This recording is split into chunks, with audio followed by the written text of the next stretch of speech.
한 미국인 사업가가 한 간증을 기록해 놓은 책을 보게 되었습니다. 그가 예수를 믿기 전에 캘리포니아에 있는 세크라멘토라고 하는 도시에 급하게 갈 일이 생겼습니다.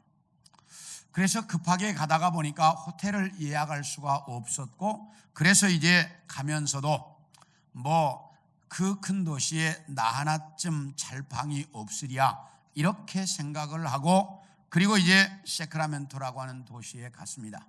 이 세크라멘토는 캘리포니아의 주정부가 있는 도시입니다.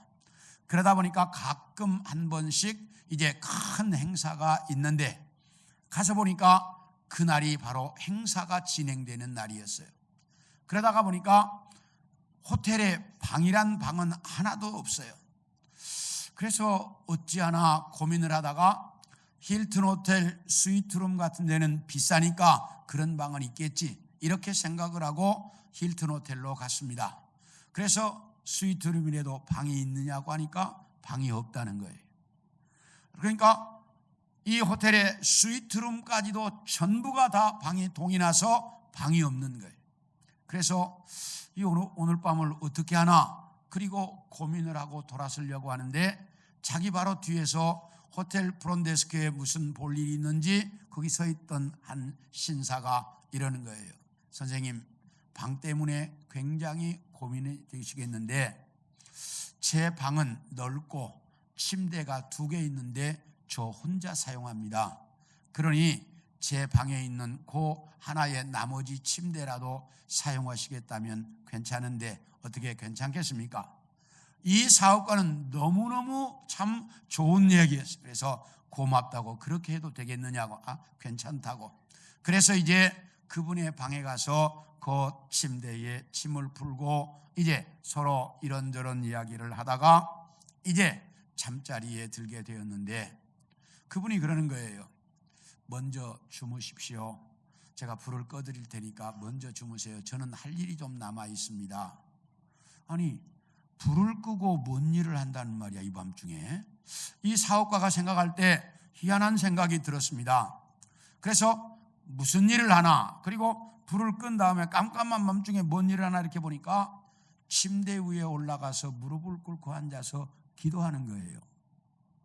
그런데 얼마나 간절하게 기도하는지 환자들이 막 신음소리를 내는 것 같은 그런 모습으로 기도를 하는 거예요. 그래서 이분이 생각할 때 저분은 틀림없이 목사님이거나 아니면 틀림없이 저분은 무슨 심각한 문제가 있는 분이겠구나 이렇게 생각을 하고 이제 잠을 자고 그 다음 날 아침에 일어나서 물었습니다. 선생님, 실례되지만 혹시 목사님이십니까? 아닙니다. 어젯밤에 기도하시는 것을 보니까 무슨 참 심각한 문제가 있으신 것 같던데 무슨 심각한 문제가 있습니까? 예, 있지요. 제가 혹시 알면 안 되겠습니까? 예, 아셔도 됩니다. 지금 우리나라의 경제 문제, 우리나라의 인권 문제, 중동 문제, 아시아 문제, 나라에 너무 심각한 문제들이 많아서 기도하지 않고는 견딜 수가 없습니다. 저는 기도의 제목이 너무나 많습니다. 이 사업가가 깜짝 놀란 거예요. 자기가 생각할 때는 무슨 병이 들었다거나 아니면 가족에 문제가 있어서 지금 기도하는 줄 알았는데 나라의 인권 문제, 중동 문제, 아시아 문제 이런 것들 때문에 그렇게 기도한다고 그러니까 깜짝 놀라서 저 실례지만 뭐 하시는 분입니까? 물으니까 명함을 주는데 미국의 국무장관인 거예요. 이 사람이 깜짝 놀랐습니다. 아니, 지금 자기를 재워준 것도 국무장관이 자기 방에 자기를 재워줬다는 것도 놀라운 일인데 국무장관이 그렇게 열심히 기도하는 것을 보고 깜짝 놀랐어요. 아니, 그렇게 지금 나라의 문제가 너무 심각해서 기도해야 할 것이 너무 많이 있습니다. 저는 아침 시간에도 기도할 건데 같이 좀 참석했으면 좋겠습니다. 이러는 거예요. 그래서 자기 예수 믿지 않는 이 사업가가 그 국무장관이 기도하는 아침 기도에 참석했다가 자기는 예수님을 영접하게 되었다. 그래서 예수 믿게 되었다라고 하는 간증을 읽으면서 참 신앙인들은 어디를 가나 이렇게 믿음의 사람답게 살아야 이게 이제 표본이 되는데, 우리는 그렇게 믿음의 사람답게 잘 살지 못하는 이유가 내 안에 진리의 말씀이 없기 때문이라는 거예요. 그래서 오늘은 여러분들과 함께 이 진리에 대한 말씀을 좀 같이 나누려고 합니다. 한번 따라할까요? 진리를 알면 자유를 누리며 살 수 있다. 진리를 알면 뭐하게 살 수 있다? 자유를 누리며 살 수 있다. 우리 32절을 봅니다. 시작. 진리를 알지니 진리가 너희를 자유롭게 하리라. 진리가 너희를 자유롭게 살게 한다. 이 말은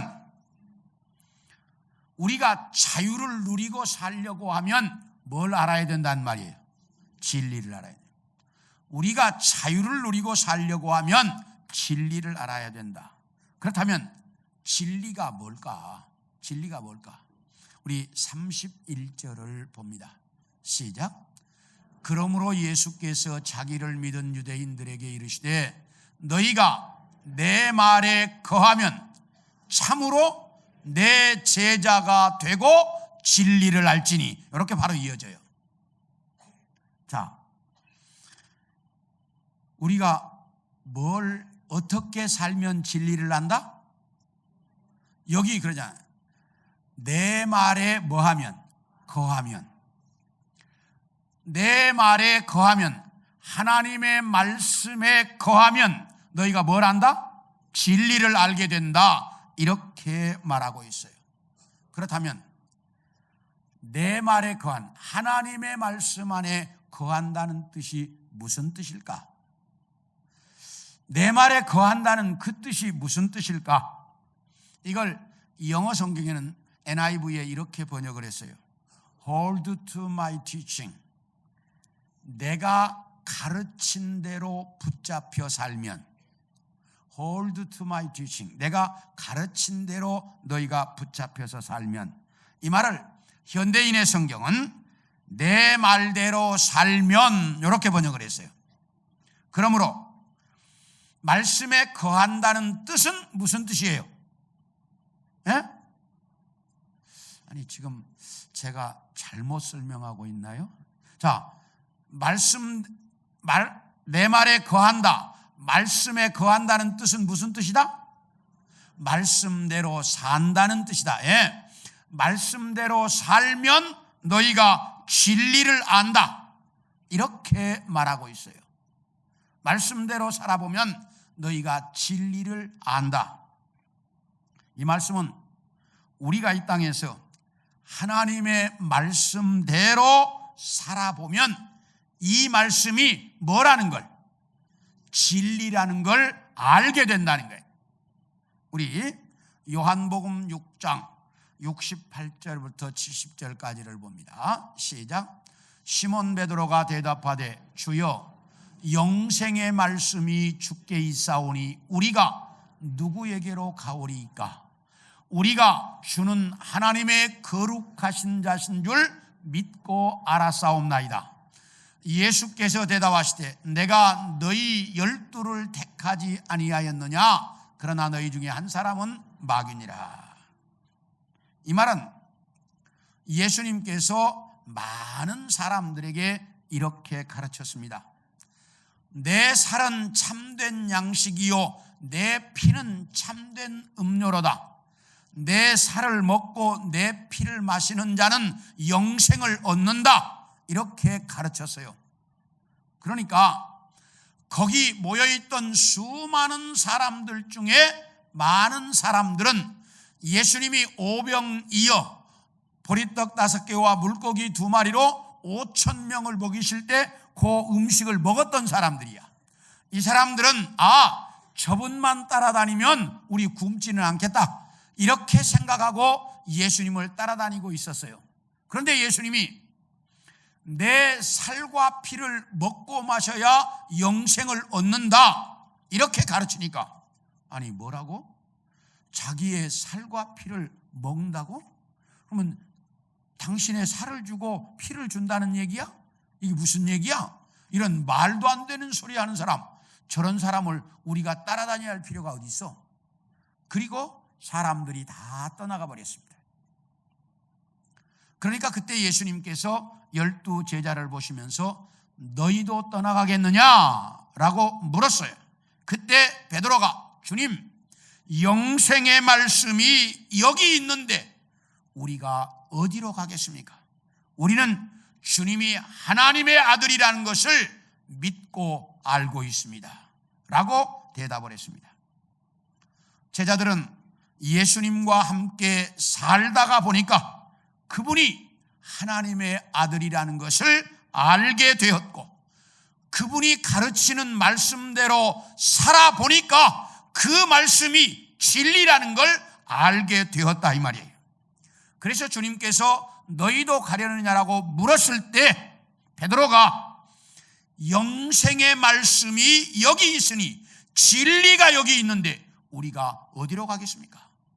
이렇게 대답을 했던 거예요. 세상 사람들은 진리가 무엇인지 수없이 많은 종교와 철학과 과학을 통해서 인류의 시작부터 지금까지 진리를 찾아왔습니다. 그러나 아직도 세상은 진리가 무엇인지 정확하게 정의를 내리지 못하고 있습니다. 왜냐하면 진리라고 하는 것은 오고 오는 모든 인류에게 동일하게 적용이 돼야 돼.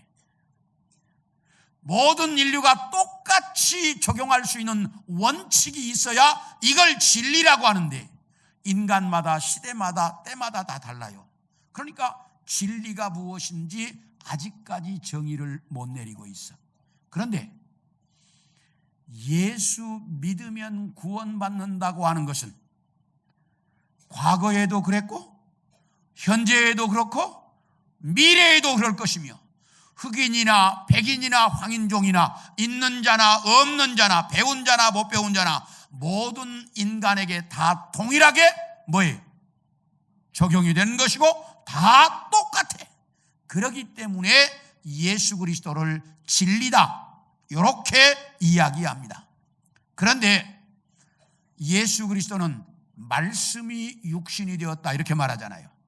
그렇기 때문에 말씀을 뭐라고 한다? 진리라고 말한다 이렇게 가르치고 있어요. 이렇게 말씀이 진리라는 것을 알고 그 말씀대로 살면 우리가 뭘 누린다? 자유를 누린다 이렇게 말씀하고 있습니다.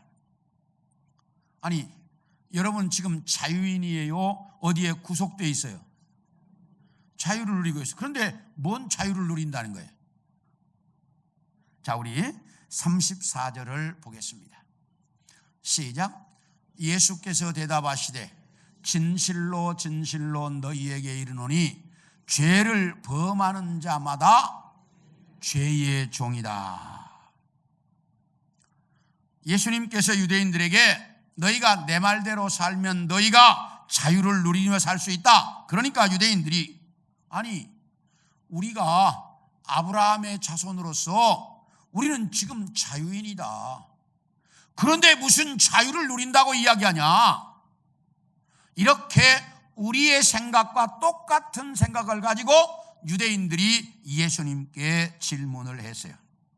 그러니까 예수님께서 너희가 육체적으로 아브라함의 후손이어서 자유를 누리고 있다는 말이 맞다. 그러나 너희는 죄를 짓고 살기 때문에 뭐의 종이다? 죄의 종이다. 이렇게 예수님께서 정확하게 설명하셨어요. 자, 우리 로마서 3장 9절과 10절을 봅니다. 시작. 그러면 어떠하냐? 우리는 나으냐? 결코 아니라. 유대인이나 헬라인이나 다 어디 아래? 죄 아래 있다고 우리가 이미 선언하였느니라. 그래서 기록된 바 의인은 없나니 하나도 없다. 여기 뭐라고 말하는 거니? 유대인이나 헬라인이나 전 인류는 다 어디 아래 있어? 죄 아래 있어. 그래서 의인은 없나니 하나도 없다. 모든 인류는 다 어디 아래 살고 있다? 죄 아래 살고 있다. 그래서 뭐라고 성경은 말합니다. 모든 인류는 죄와 사망의 법에 매여 살고 있다. 이렇게 가르치고 있습니다. 자, 그렇다면 정말 우리가 죄에 매여 살까? 어떤 집사님이 주일날 가족과 함께 어디 놀러 가다가 교통사고를 당해가지고 병원에 입원을 했어서 제가 찾아갔습니다. 그래서 아이고 좀 어떻냐고 그러니까 그 집사님 목사님 별 면목이 없어요.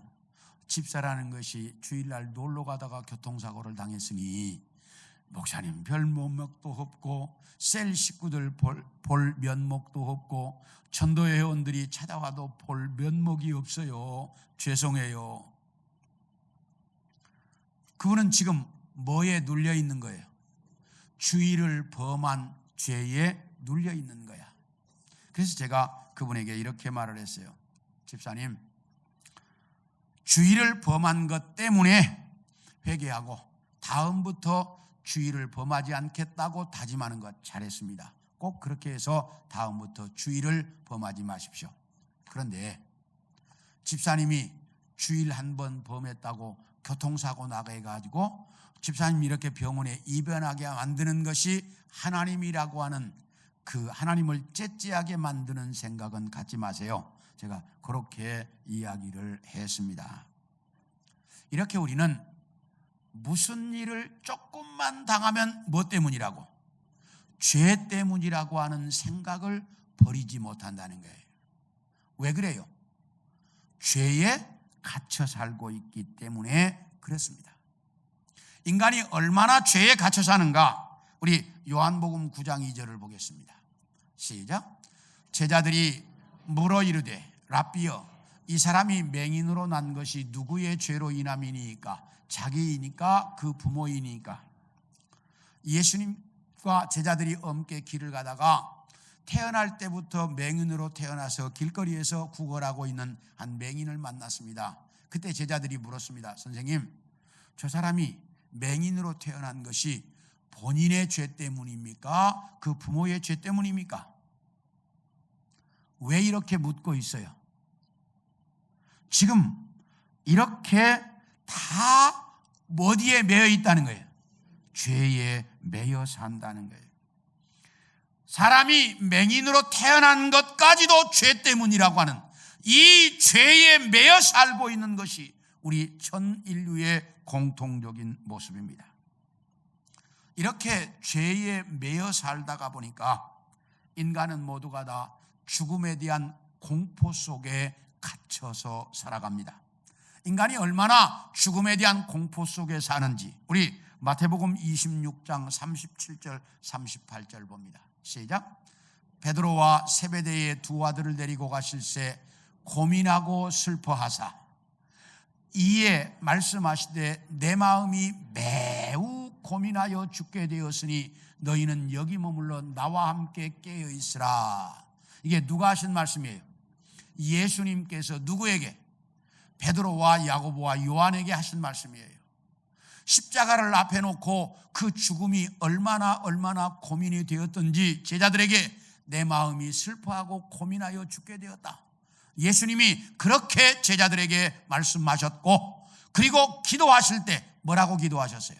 아버지여 할 수만 있으면 내게서 이 잔을 지나가게 하옵소서.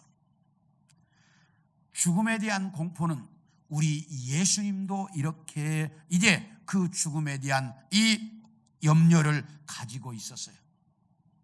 이와 같이 모든 인간들은 다 이 죽음에 대한 공포 속에 산다는 거예요. 그래서 전 인류에게 가장 무서운 공포가 뭐냐? 죽음에 대한 공포라고 다 인정합니다. 그래서 지금 이 세상의 모든 과학의 초점이 뭐냐? 인간이 건강하게 살 수 있느냐? 인간이 그리고 죽지 않고 영원히 살 수 있느냐? 이게 모든 과학이 연구하는 초점입니다. 왜 그래요? 다 죽음의 공포 속에 살고 있기 때문에 그 죽음의 공포를 뭐 하고 싶은 거예요? 벗어나 보고 싶은 거예요. 그런데 하나님이 한 번 정하신 법칙을 인간이 벗어날 수 있다 없다? 없습니다. 그래서 인간은 죄의 종으로서 죽음의 공포를 벗어날 수가 없습니다.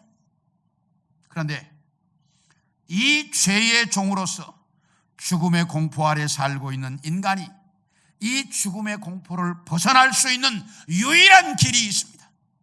그 길이 무엇일까? 우리 로마서 8장 2절을 보겠습니다. 시작.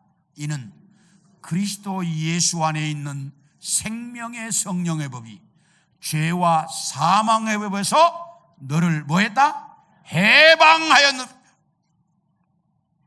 여기 분명히 말해요. 죄와 사망의 법에서 우리는 이 죄와 사망의 법에 묶여 살고 있는데 죄와 사망의 법에서 너를 해방했다. 이렇게 성경은 정확하게 우리에게 가르치고 있습니다. 다시 말하면 진리인 하나님의 말씀대로 사는 사람들은 죄와 사망의 노예에서 해방되어 자유인이 되었다라고 가르치고 있습니다. 그러므로 우리는 죄의식에 눌려 살아야 할 필요가 있다 없다? 없어요. 우리는 죄와 사망의 법에서 뭐한 사람?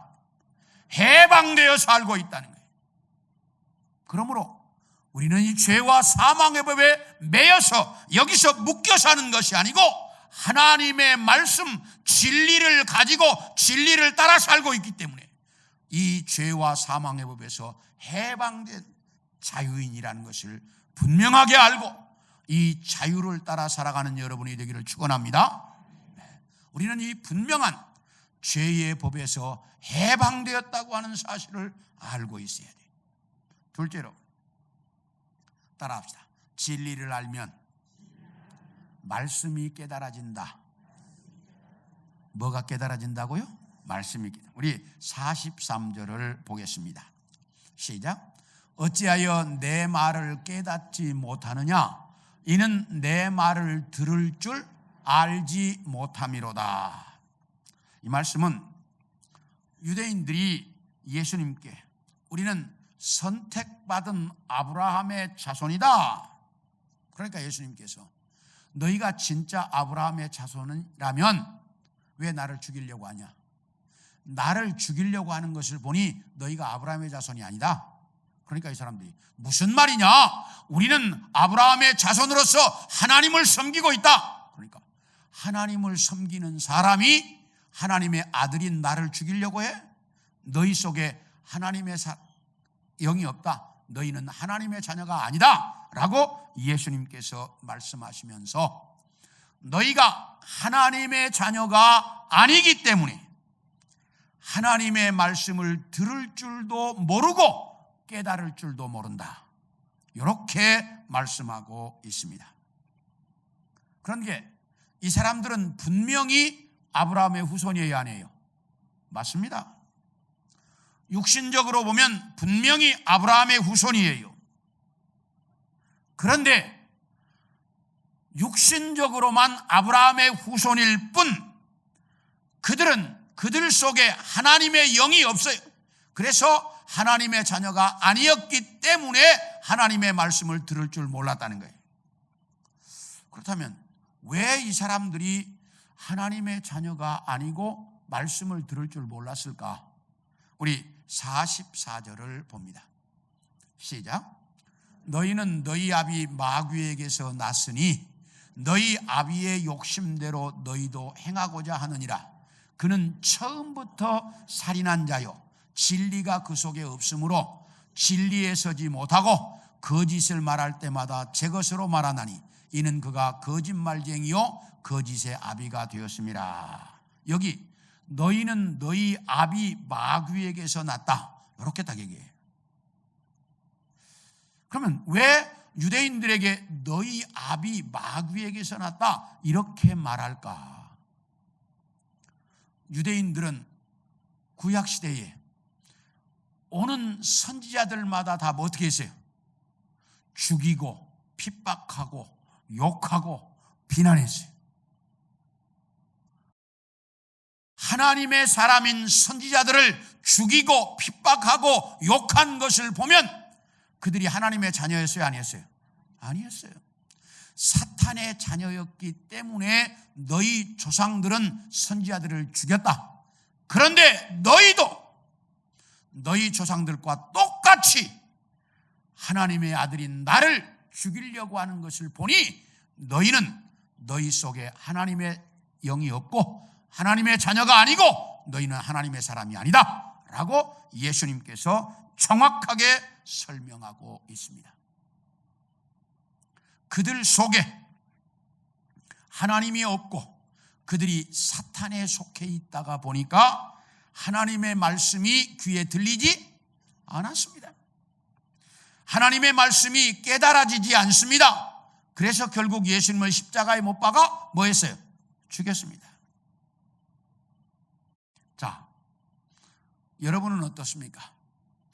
하나님의 말씀을 들을 때마다 재미있고 마음이 즐겁고 신납니까? 아니면 말씀을 들을 때마다 졸리고 도대체 무슨 말씀인지 재미도 없고 관심도 없고 깨달아지지도 않아서 설교 시간이 가장 지루한 시간입니까? 성경책만 펴면 수면제처럼 졸립니까? 자, 한번 묻겠습니다. 나는 설교 시간이 재미있고 신나고 성경만 보면 참 재미있다. 손 들어보세요. 자, 손 내리시고. 아니다, 나는 진짜 설교 시간만 되면 졸립고 지루하고 성경책만 보면 졸음이 온다. 손 들어보세요. 이 손 못 드는 것은 미안해서 못 들지. 제가 다 알아요. 여기 그런 분들이 많이 있어서 성경책이 수면제로 쓰시는 분들이 꽤 많이 있는 거 알아요. 왜? 저녁에 잠 안 오면 뭐해? 잠 안 오면 성경책 펴면 어떻게 돼? 졸리거든. 그런 분들이 꽤 있는 것 알아요. 그런데 시편 119편 저자는 주의 말씀의 맛이 내게 어찌 그리 단지요 내 입에 꿀보다 더 답니다. 하나님의 말씀의 맛이 얼마나 달고 좋은지 꿀보다 더 답니다. 실망과 좌절에 빠져 비통한 심정으로 고향 엠마오로 돌아가고 있던 제자들에게 예수님이 찾아오셔서 말씀을 가르쳐 주셨을 때 그 말씀을 깨닫자 제자들은 가슴이 뜨거워지고 눈이 밝아졌다 이랬어요. 말씀을 깨달으니까 가슴이 뜨거워지고 눈이 밝아져. 그런가 하면 오순절날 베드로의 설교를 듣고 깨달은 수많은 사람들은 제자들 앞에 와서 무릎을 꿇고 엎드려서 우리가 어찌해야 구원을 받을 수 있겠느냐 회개의 역사가 나타났습니다. 그런가 하면 피시디아 안디옥에서 사도 바울이 안식일날 설교를 했는데 그 설교를 듣고 이 사람들이 나가서 얼마나 자랑을 했는지 그 다음 안식일날에는 도시의 대부분의 사람들이 도시 전체 대부분의 사람들이 회당에 바울의 설교를 들으려고 모였다라고 성경은 말합니다. 왜? 말씀이 깨달아지니까 말씀이 좋거든요. 말씀이 정말 그렇게 달거든. 말씀이 들려져야 되는데 말씀이 깨달아져야 되는데 그런데 이 말씀이 깨달아지지 않아요. 말씀이 들리지 않아요. 그러니까 내 안에 아무런 변화가 나타나지 않는 거예요. 교회를 10년 다니고 20년 다니고 정말 수없이 교회에서 직분도 받고 다 있는데 내 안에 아무런 변화가 없어. 왜? 말씀을 들어도 깨달아지지 않으니까. 말씀이 내 귀에 들리지 않으니까. 왜? 진리가 내 안에 있으면 말씀이 들리는데 진리의 영이 내 안에 없다가 보니까 말씀이 들리지 않는다는 거예요. 사랑하는 성도 여러분, 정말 여러분 속에 진리의 영이 있어서 이 말씀을 들을 때마다 깨달아지고 이 말씀이 즐겁고 행복하고 기쁜 그런 역사가 이 한 해 동안 여러분의 삶의 현장에서 나타날 수 있기를 축원합니다. 정말 말씀이 이렇게 재미있어야 돼요. 마지막으로 따라합시다. 진리를 알면 긍정적인 생각을 갖게 된다. 자, 우리 48절을 봅니다. 시작. 유대인들이 대답하여 이르되 우리가 너를 사마리아 사람이라 또는 귀신이 들렸다 하는 말이 옳지 아니하냐. 유대인들이 예수님을 향해서 이렇게 말했어. 너 사마리아 사람 아니냐? 그러니까 예수님이 그 말에는 대꾸도 안 했어요. 왜냐하면 예수님은 어디서 태어났어요? 베들레헴에서 태어나셨고 어디서 사셨어요? 갈릴리 나사렛에서 사셨기 때문에 사마리아 사람이에요, 아니에요? 아니에요. 그러니까 그 말에 대해서는 대꾸도 안 하시고 네가 귀신 들렸다. 그러니까 예수님이 이렇게 말씀하셨어요. 내가 귀신이 들려서 귀신을 쫓아내는 것이 아니고 내가 귀신을 쫓아내는 것은 하나님이 주시는 능력으로 내가 귀신을 쫓아낸다. 무엇으로 쫓아낸다? 하나님의 능력으로 내가 귀신을 쫓아낸다. 이렇게 설명을 했더니 53절 봅니다. 시작. 너는 이미 죽은 우리 조상 아브라함보다 크냐?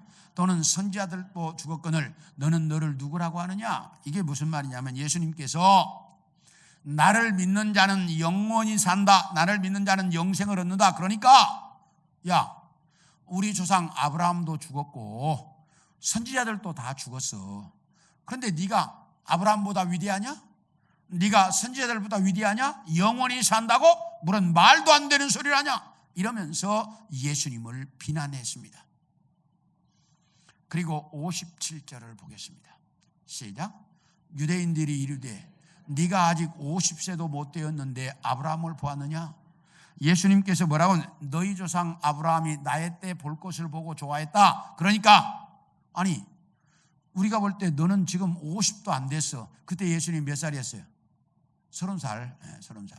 너 50도 안 돼 보이는데 네가 우리 조상 수천 년 전에 살았던 아브라함을 봤다고? 무슨 말도 안 되는 소리를 하냐? 예수님을 비난했어요. 그때 예수님께서 이렇게 말씀하셨어요. 나는 아브라함이 태어나기 이전부터 뭐 했다? 있었다. 이렇게 유대인들은 예수님이 하시는 말씀 사사건건 비난을 하고 공격을 하고 트집을 잡았습니다. 언제나 이렇게 예수님의 말씀에 대해서 예수님에 대해서 부정적이고 공격적이었습니다. 한 번도 예수님의 말씀에 대해서 긍정적으로 대한 적이 없었습니다.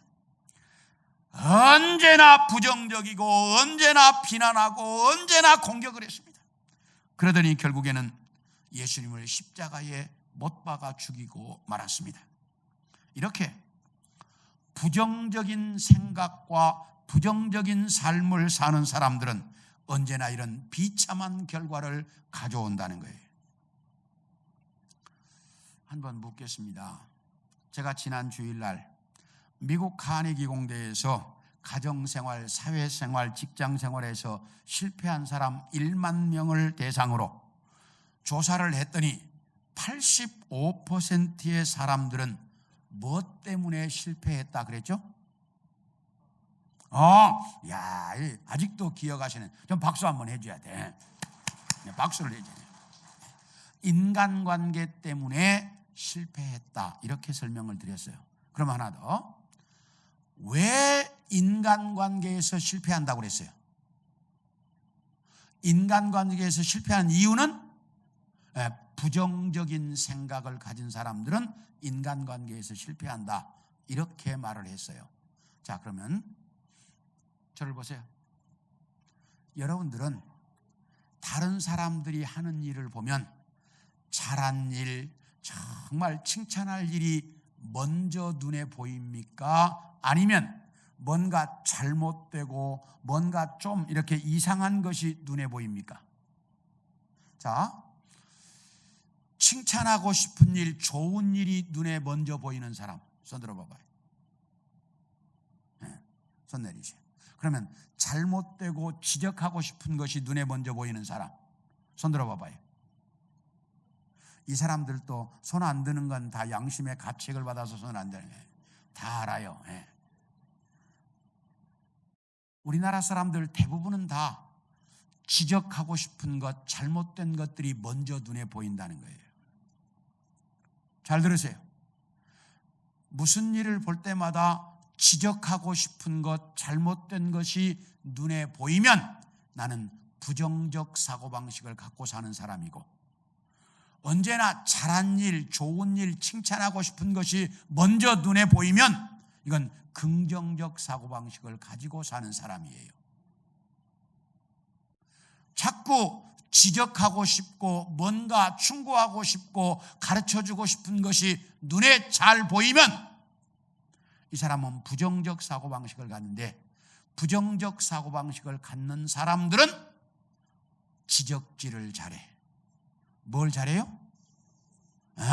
따라합시다. 지적질. 지적질을 잘하는 거야.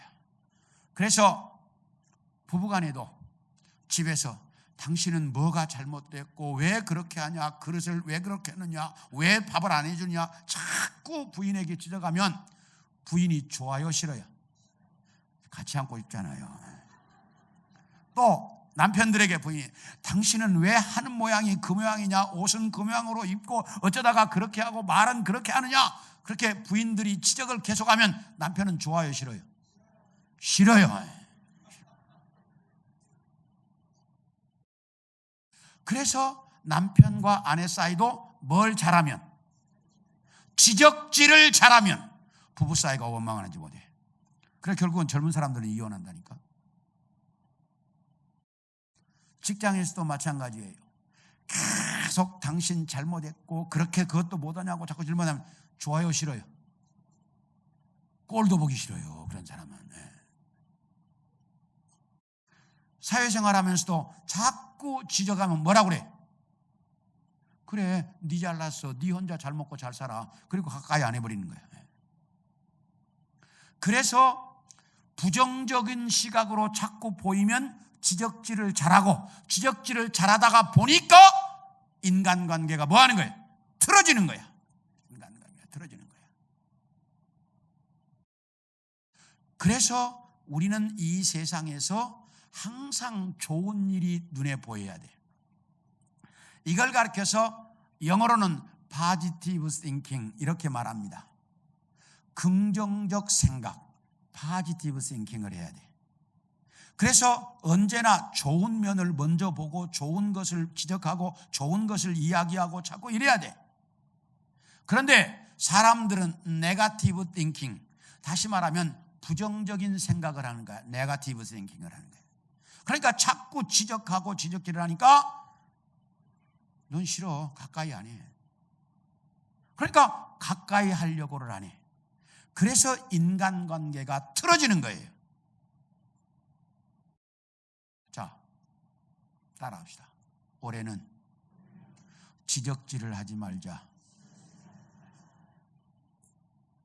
지금 웃을 일이 아니에요, 이건. 다시 한번. 올해는 지적질을 그만하자. 네, 지적질을 하지 말아야 돼. 아셨어요?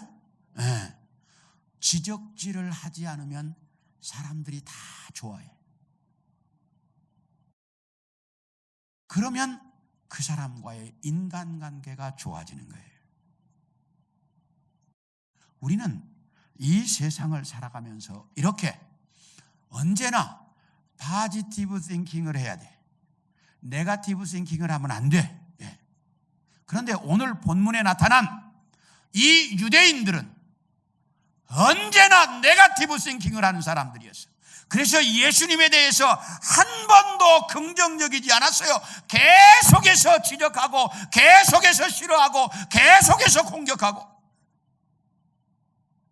그러다가 결국 예수님을 십자가에 못 박아 죽였어요. 그 십자가에 못 박아 죽인 결과로 2000년 동안 나라 잃어버리고 살아야 했어요. 그 비극을 가졌다 그 말이에요. 어디서나 마찬가지예요.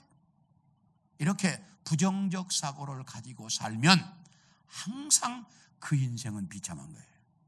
그래서 85%가 그래서 인간관계를 실패하더라는 거예요. 이제 올해 우리가 유대인처럼 생각하지 말고 여러분들은 언제나 긍정적 사고방식을 갖고 살아갈 수 있기를 축원합니다.